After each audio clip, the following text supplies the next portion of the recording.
Before we start off though, um, if you've got a question, um, during the show, we want to hear it. Your input is a big part of what makes this show great, and we thrive on your energy and insights. Whether it's a quick comment, a thoughtful question, or an opinion you just have to share, don't hesitate to drop it in the chat. Now, if you want to make absolutely sure your message stands out and gets featured on the show, there's an easy way to do that. Use the super chat feature. Just to click the dollar sign at the bottom of the chat box to send in your super chat. This guarantees that your message gets on the air, and it's also a fantastic way to support our channel. We really rely on your support to keep bringing you in the sports content that we love, that you love, and we appreciate every bit of the support that y'all give us. So please go ahead, let us know what you're thinking, hit that super chat button.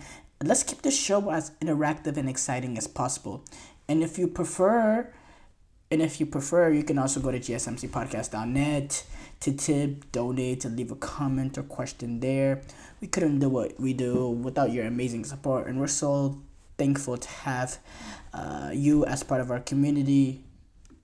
So, we gotta start off though. Joshua Zirkzee gets the late game winning goal to to glide Manchester United past Fulham in an anticlimactic sort of game.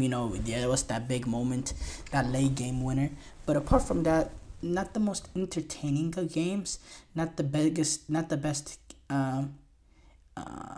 not the best show for Premier League football. You want to start off the season with a banger. Not the best caviar for Premier League football, but overall a solid game, solid teams going at each other in Manchester United, Fulham, two teams that I expect to have reasonable expectation this season. Obviously, United a little bit higher. We saw a little bit of lacklusterness from Manchester United when it comes to some of the players that started the game, specifically Rashford and Mount. Again, just wasn't at the levels that is expected of a United player. Bruno Fernandes, he was struggling too as well. Diallo, I'm very pleased that he was able to get the start, because I think he is rightfully rewarded for what he's done in preseason. I think it's justified. His starting position, and it was good that he was able to get it. He did end up getting subbed off because it wasn't his greatest performance, but hopefully this is a sign of things to come in terms of Ahmad getting that trust from Eric Ten Hag. And we know Zirkzee, he hasn't played much at United, or he hasn't played at all really, so it was it was great to see him get his appearance get on with about 20 minutes ago, and immediately made an impact, because yes, he is a forward, and that's what he's brought in for. And keep in mind, this is a player that I don't expect high amount of goals from, and the fact that he hasn't been a goal scorer yet. In Bologna, he didn't even reach double digit goals. That's not what he is at this point in his career. But to come on in your first 20 minutes and not only get a goal, and not only be able to get on the end of the goal and get a goal, but also be involved in the build-up. Before the goal is not just a really good finish. Originally in the attack, he's the one that gets the attack going, dropping into midfield, and we saw Eric Ten Hag talk about it after the game, speaking about how Zirkzee, it's his full profile that made us want to get him. The fact that he not only is he a threat in the box, but he can also drop down and join in play and be a sort of connector, and that's what he was able to do. He dropped down and he was able to play, and he was able to allow it to free flow. He was able to spring the ball out wide, and eventually he was able to get back on the end of the cross for that brilliant finish. So look, Zirkzee, I have to say, phenomenal. I thought Mazraoui, who came in, who started at that right back position, I thought he was very, very solid. I thought he put a few decent tackles in. I thought for his first game, a few training sessions, getting up to speed, I thought he was really, really good. And And yeah, I was surprised that it was Mazraoui that ended up getting the start. I thought De Ligt was the one. If there was any of the ones of the two signings that could get the start in right away, it was gonna be De Ligt, but it ended up being Mazraoui. We know what Mazraoui is. We've seen him now at Bayern, at Ajax. He's a good player in possession. In terms of defending, he's a solid fullback, but he gives you enough in the right hand side in terms of his attack nature to not be no threat. That's the way Wan-Bissaka was, and yeah, he was able. Dalot played the left back position, which is going to be a hole for United this season with Luke Shaw and his injury ways. I thought Garnacho came on and it was lively as always. He was involved in the second goal. That Garnacho was solid. Overall, again, Rashford, Mount, not good enough. Bruno today wasn't good enough as well.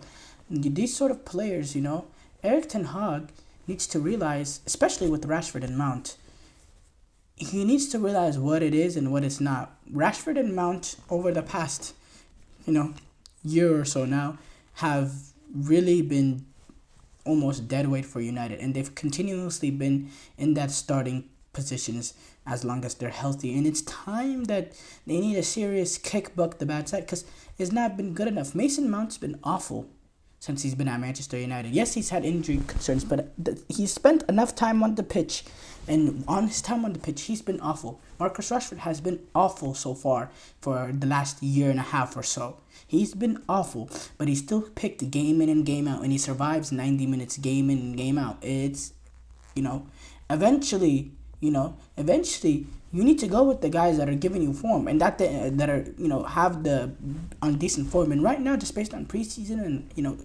everything in general like that, it's Garnacho and Diallo. I mean, even Anthony, who didn't play in this game at all, who wasn't involved in this game at all, was on the bench the whole time. Could he have given you any less than what? I know naturally they're not in the same place, but would he give you any less than what Rashford gave you? Again, he need Eric Ten Hag. Yes, you want to continue to build up the confidence of Rashford and get back to it. But at the end of the day, if there's no signs, there is no signs. As far as Fulham, I think they did. I thought Adama in the first half going up against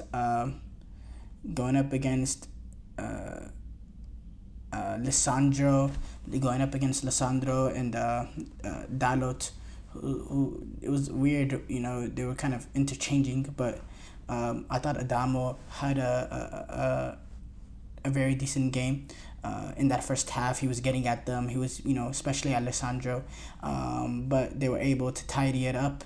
I thought Fulham really, they had their opportunities in that second half in transition. They had multiple 3-on-1s, 2-on-1s that they should have made Manchester United pay. I mean, it was simple final balls. I mean, some of the final balls in those moments, in those transition moments, were horrible. The Andres Pereira one, going 2-on-1, that's an easy ball to play in Munoz.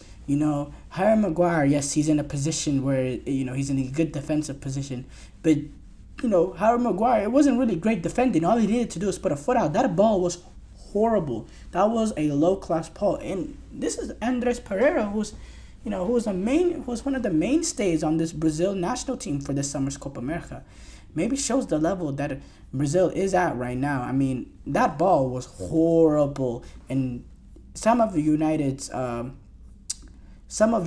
ball placement, some of Fulham's final balls in those 2-on-1, 3-on-1 transition moments in that second half that they really could have made United pay were absolutely horrible. So, look, yes, United had for Fulham, it's their own mistakes. They cost themselves the game, and they got nobody to blame but themselves. That was lackluster in terms of their ability to play in transition. And Marco Silva, I know he was watching those transition moments completely frustrated, because how could you be? You're having 2-on-1s, 3-on-1s, and you're not even getting an attempt on goal? Are you kidding me? This is flat out not good enough. Going back to Manchester United again, poor performance. It wasn't great. It wasn't pretty. The performance wasn't good. but they got the result.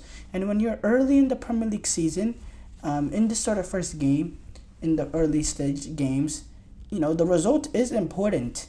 The result is important, and the 3 points is important.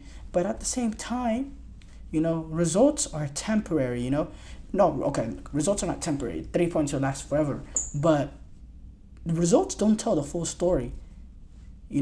Performance, that's really what's going to tell us the long term how good this team is. And right now, what we've seen from week 1, it needs to improve. That performance was not good enough. But 3 points, winning this game, is a way to ease into it. Because look, if they lost this game or if they drawn this game, the criticism would have been unbelievable. Unbelievable criticism would have been hard for them to take. And the players would have really got at it. Some heavy criticism. So it's good. And it's a good way. The biggest thing is Xerxes getting his first goal. Xerxes building up some confidence. Because I'll tell you what, this early stretch of the season, Xerxes can be a very important piece for Manchester United. When you look at the fact that Rasmus Højlund, he's not going to be involved for a few weeks now with that hamstring issue. So they don't have anybody that's naturally comfortable playing through the middle. And Xerxes can come in and do that. And I think it won't be long till Xerxes comes in and gets a start. I think United will also improve by bringing in De Ligt. They could be more comfortable playing out of the back when they get De Ligt into. De Ligt, Lisandro, Andre Onana. All 3 players very comfortable on the ball, very technically gifted in terms of playing out. So I think that will make United a little bit more dangerous. But again, the way that they looked in transition in that second half, leaving the space open for 2-on-1 and 3-on-1s, that's something they do need to tidy up. Because you can't do that. Overall, though, in terms of Onana, he was decent. Didn't have much to do. Needed to make a save.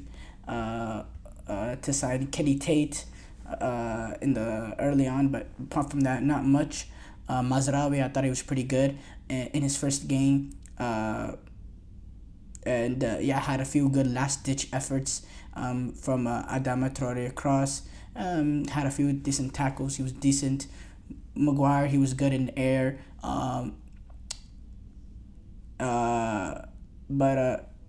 He did well neutralizing him, and Lisandro did well neutralizing Rodrigo Muniz. I thought it was pretty good.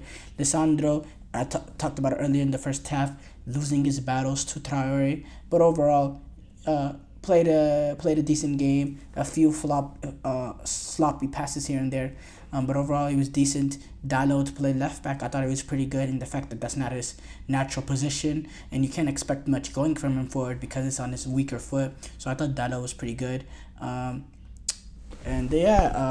talked about Mount, I talked about Rashford, talked about Bruno, talked about Ahmad, Menu, decent. Not his best performance, but he was decent. Casemiro, defensively showed a little bit of vulnerability, but he also created some 2 great opportunities earlier in the first half for Bruno, so I thought he was pretty good. So, and then Xerxes getting the winning goal, Garnacho being pretty good. Look, I think United have something to build on. I think Ten Hag has something to build on. And again, for Ten Hag, the 3 points is important because, well, when the results go the other way or going the wrong way is when the criticism is really, really mounting. Right now, Ten Hag, I think he's just trying to build himself some sort of safety net as this season begins. So they move on. Manchester United will move on to take on, let's check it out. Manchester United will move on to take on Brighton next Saturday before the big game, the big derby, September 1st, when they take on Liverpool. In the 3rd game of the season, so it's good that they're able to get 3 points right now. Fulham, they take on Leicester City next weekend before they have a midweek clash in the EFL Cup, the Carabao Cup. So yeah, they'll be taking on newly promoted Leicester City in their home opening game of the season. So we look forward to that.